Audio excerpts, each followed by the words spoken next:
Les amis, c'est bon, c'est la dernière marche. Cette finale de Coupe d'Afrique des Nations, c'est déjà la fin. C'est déjà la fin de cette Coupe d'Afrique. Ce dimanche, Sénégal-Maroc, Maroc-Sénégal, la finale de la CAN. On a vécu tellement de bons moments, j'ai vécu tellement de bons moments en votre compagnie.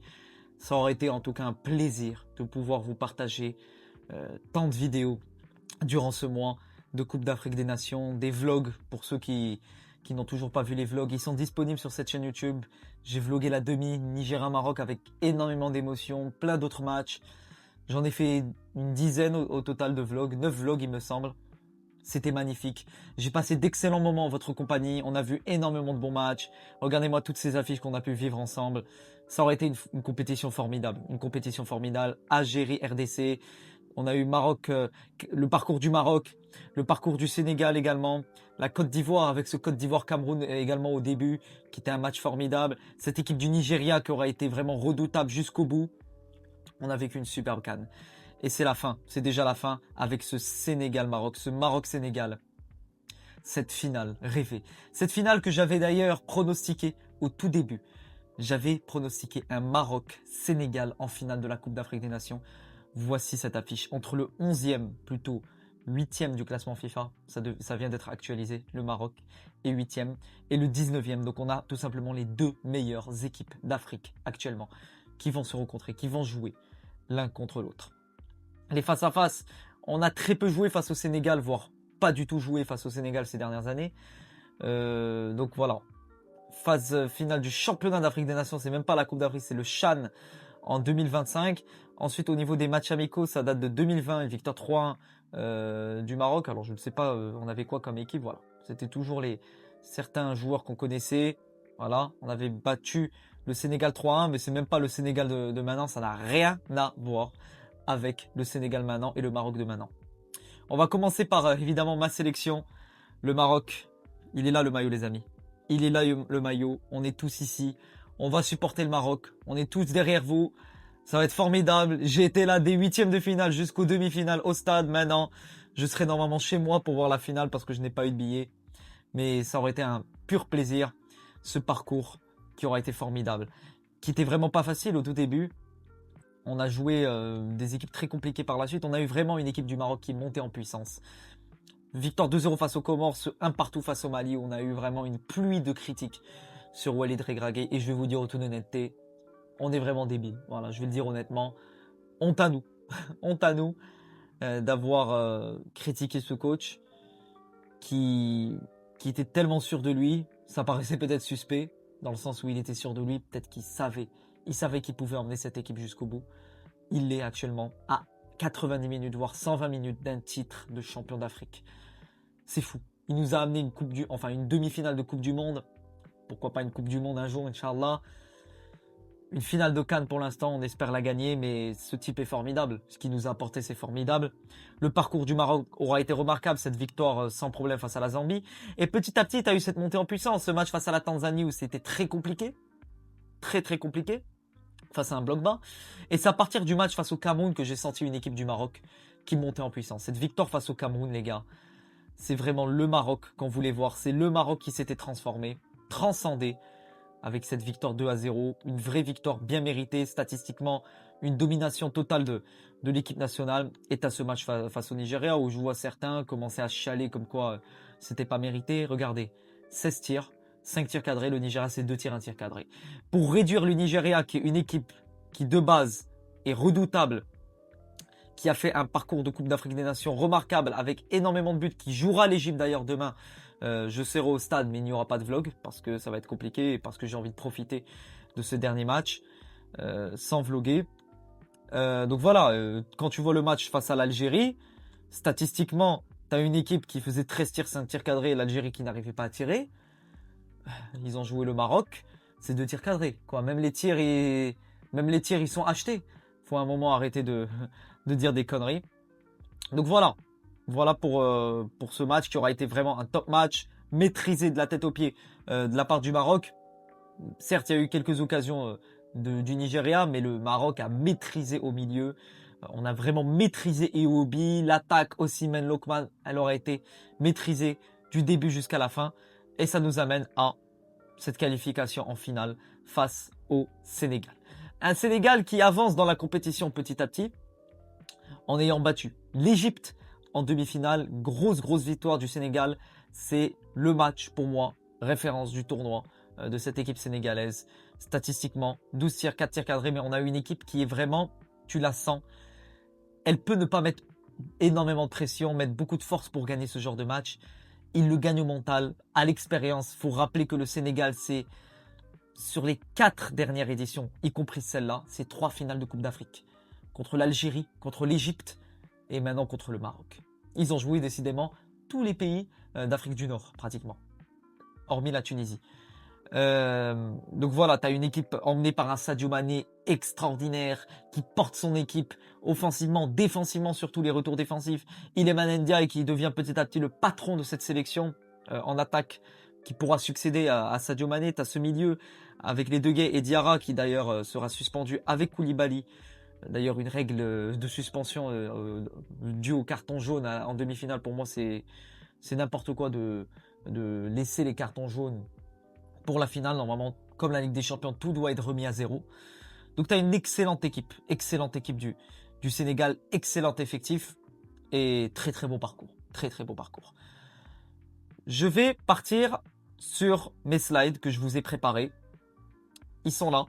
On va revenir petit à petit sur quelques moments marquants du Maroc, du Sénégal, pour un petit peu analyser un petit peu tactiquement ces deux équipes-là. Le Maroc qui se présente sur un 4-1-4-1 de Walid Regragui, un milieu qu'on voit juste ici, un Brahim Diaz qui est directement cherché très souvent.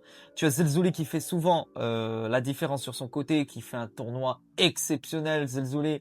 Tu as également Nail Ainaoui, le sentinelle, qui est pour moi l'un des meilleurs milieux de terrain actuellement. Ce que je vois actuellement de ce joueur exceptionnel. D'ailleurs, il devrait finir au Barça. Voilà, malheureusement pour nous, amis madrilènes, mais heureusement pour lui, ça sera vraiment un très bon club pour lui pour évoluer s'il est amené à aller au Barça. Tu as une équipe du Maroc bien placée, bien en marche, qui sait comment se positionner, avec des ailiers qui sont très polyvalents, qui savent jouer en intérieur, sur le côté, qui peuvent même combiner cette action où il peut combiner avec un Saibare ou alors avec un Igemen, ça dépend. Et cette séance de tir au but, parce que ça aussi c'est quelque chose que j'ai envie de revenir. La séance de tir au but du Maroc, j'étais au stade. Si vous voulez aller voir le vlog et mes réactions où je pleurais dans le stade, les émotions étaient trop puissantes pour moi, trop puissantes pour nous. C'était fou. Un partout sur les premiers pénaltys et t'as ce raté de Igemen. Je lui en veux pas, c'est très compliqué. La pression, n'importe qui peut rater ce genre de pénalty. Il le rate à ce moment-là. Grosse frayeur. Mais tu as cet arrêt d'Yacine Bounou. Cet arrêt d'Yacine Bounou qui redonne espoir. Et à ce moment-là, ça redonne un boost mental. Et surtout Achraf Hakimi qui est là, qui s'avance en tant que leader, qui oublie son pénalty raté face à l'Afrique du Sud en Côte d'Ivoire. Comme un patron, comme un leader. Il va mettre ce ballon au fond des filets de la manière la plus simple possible pour donner l'avantage au Maroc. Ce pénalty arrêté d'Yacine Bounou, le deuxième. Sur cet arrêt, quel arrêt réflexe, alors qu'il était mal parti, entre guillemets. Mais regardez le réflexe, les jambes, comment ils sont bien positionnés. S'il avait un peu plus avancé son corps, malgré le réflexe, elle serait rentrée par la puissance. Mais le poing, les gars, le poignet, regardez-moi ça. C'est fou. C'est le meilleur gardien africain actuellement. L'un des meilleurs gardiens du monde, si ce n'est le meilleur. Extraordinaire ce qu'il nous propose. Et tu as enfin le penalty de Youssouf Nsele qui nous qualifie en finale. Et ça, c'était vraiment un moment magique. Le Sénégal est une équipe qui joue en bloc très haut, qui joue au football, qui a des attaquants qui n'hésitent pas à monter, à percer le bloc adverse. Ils n'ont pas peur. Et ils n'hésitent pas également à tirer de loin, à créer du danger de n'importe quelle manière, que ce soit par les ailiers, que ce soit dans l'axe, que ce soit par les tirs de loin. Et ça peut créer des occasions dangereuses sur cette action de Sadio Mané. Dévié qui amène à ce but sénégalais à la 78e minute. Ce Sénégal est porté par un Iliman Ndiaye. Des grands jours, quel CAN exceptionnel, mais surtout un Mané qui renaît. Et dire que Sadio Mané, il y a quelques mois, les Sénégalais peut-être ne portaient plus en lui une certaine confiance en disant que c'était peut-être la fin de l'ère Mané, il est revenu en mode patron, en mode leader, à porter cette équipe. Et juste pour ça, chapeau. Donc voilà pour mes slides. Si j'ai envie de revenir sur les effectifs des deux équipes, comme je vous l'ai dit, cette équipe du Sénégal portée par une très très belle attaque, hein, avec Nicolas Jackson, mais également sur le banc, ils ont du Lamine Camara qui normalement sera titulaire pour cette finale, au vu de la suspension de Diarra. Tu as Ismail Assar également qui fait un top tournoi qui est juste exceptionnel. Et tu as sur le banc Ibrahim Mbaye. Attention à Ibrahim Mbaye, parce que je l'ai vu contre la République démocratique du Congo. On avait vu ce Sénégal jouer sur leur parcours où ils ont pu battre le Mali, la RDC, sur ce match face à la RDC, le match face au Bénin. Ces matchs-là, le match face au Soudan, ce sont des matchs qui ont été débloqués justement par une entrée de Ibrahim Mbaye. C'est un joueur joker, il faut vraiment, vraiment faire attention à ce joueur. En ce qui concerne mon Maroc, mon équipe nationale, alors les joueurs que j'ai envie de revenir dessus, il y a un premier joueur, comme je vous l'ai dit, c'est Naïl Ainaoui. Le tournoi exceptionnel qu'il est en train de proposer, mais c'est hallucinant. Mais il va peut-être devenir l'un des meilleurs milieux de l'histoire de l'équipe nationale du Maroc. Ce qu'il propose défensivement, offensivement, dans l'intelligence de jeu, dans la vision, dans l'anticipation, c'est énorme. C'est énorme, c'est du jamais vu. Je n'ai jamais vu ça, moi, dans mon équipe nationale. Hormis, pour ceux qui connaissent l'histoire, les Timoumi, etc. Ça, vraiment, c'était quelque chose. Mais quand tu vois ce genre de joueur, tu te dis que il a seulement 24 ans. C'est un joueur qui est doté d'un talent fou, qui joue à la Roma. Il sera directement pris normalement par un très grand club par la suite, même si c'est déjà un grand club la Roma, mais voilà, un club, très grand club européen. Extraordinaire. Tu as Messina qui monte en puissance et c'est également ce Maroc-là, la marque de fabrique. C'est une équipe qui monte en puissance. C'est la marque de fabrique de grandes nations du football. Le Maroc est une grande nation du football. C'est comme ça.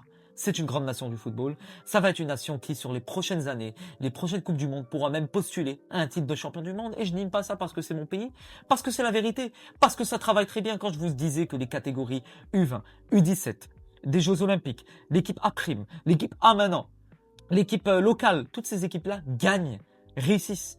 C'est du travail de fond. C'est le travail de fond. C'est la fédération.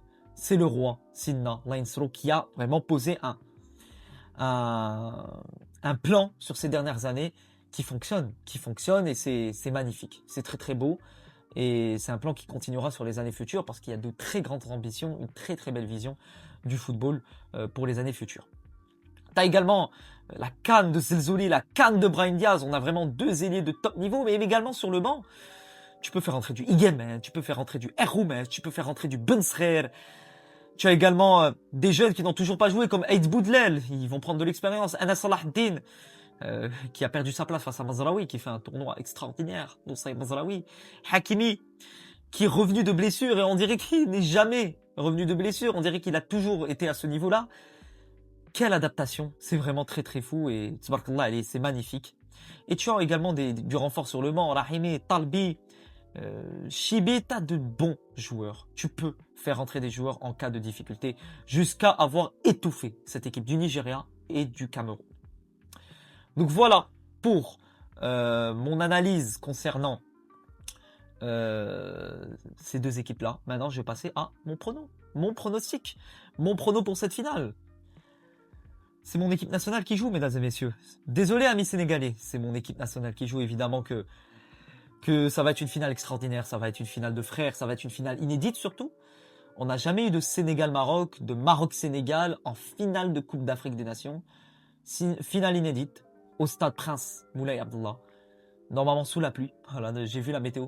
Normalement sous la pluie. Ce sera un match très compliqué. Et stat effrayante, le Sénégal qui n'a pas perdu un match officiel depuis la Coupe du Monde 2022 face à l'Angleterre. C'est pour ça que je dis que le Maroc, oui, peut le faire. Ira chercher cette Coupe d'Afrique des Nations. Le public fera, Inch'Allah, la différence. L'enjeu, la conquête, voilà, la quête de cette coupe après 50 ans. Le Maroc, j'espère, Inch'Allah, on l'espère tous en tant que Marocains, ira chercher cette deuxième Coupe d'Afrique, ce deuxième titre, cette deuxième étoile. Ce serait merveilleux. Et on serait tous heureux, on fêtera dehors, on fêtera en famille, ce sera un moment magique pour tous. Pour mon pronostic, en termes de résultats, de score, j'irai sur un match nul, un partout, dans le temps réglementaire, et une victoire du Maroc en prolongation. Donc une victoire du Maroc 2-1 face au Sénégal dans les prolongations. Un partout dans le temps réglementaire. Donc voilà les amis, pour donc mon analyse concernant cette finale de Coupe d'Afrique des Nations. C'était la dernière vidéo prono. J'espère qu'elle vous aura plu. J'étais très ému, très heureux d'avoir pu partager tous ces moments avec vous. Ça aurait été vraiment un réel plaisir. N'hésitez pas à me dire en commentaire ce que vous avez pensé de cette CAN, ce que vous avez pensé des vidéos, des vlogs. J'ai envie d'avoir un maximum de retours concernant ces vidéos-là. Ce fut magnifique. Et il nous reste encore 2 matchs pour dire au revoir à cette Coupe d'Afrique des Nations. Merci à tous de m'avoir suivi. Profitez encore des vlogs que je vous ai postés. Profitez de ces derniers moments. Allah al-Watan al-Malik. Vive l'Afrique, vive le Maroc. Et on se retrouve pour d'autres vidéos, Inch'Allah, dimanche, pour, j'espère, le sacre. Wassalamu alaikum wa rahmatullahi ta'ala wa barakatuh. Ciao les amis.